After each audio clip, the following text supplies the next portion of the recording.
Hi everybody, thanks for watching. Today I'm going to show you how to add fluid to a 2017 Ford Explorer. This is the same as a number of year groups. I don't remember what it is offhand, but I'll put it in the bottom part of the screen on what year makes are identical for this one. But the first thing you want to do is, of course, open up the hood. Bottom left, a little icon like that. Pull it.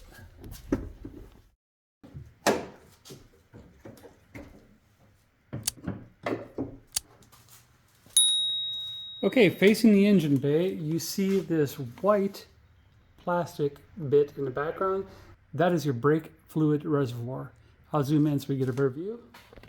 Getting up close, you see just a black plastic cap and a white plastic reservoir, and you can see the words max here, and down below is min with another line.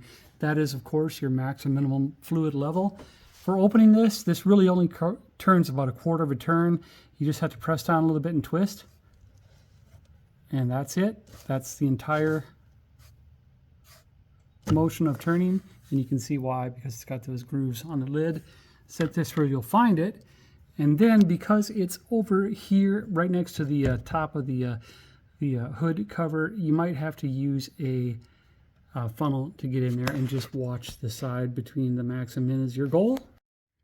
Before you've gone this far, you've already looked up what DOT number you need for your brake fluid. I'm using Prestone brake fluid DOT 4. 4's got a little higher boiling point than 3, and it's what the owner's manual calls for this motor. So we're going to pour it in there with a funnel, and then we're recapping it, and we are done.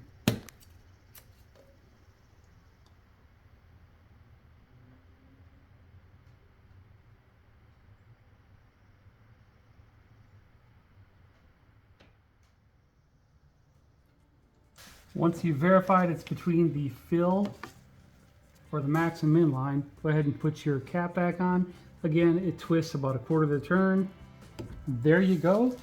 So just remember, buy the brake fluid first, get the kind that your vehicle requires, and that's how simple it is. Hope this helps. Happy driving. Thanks for watching.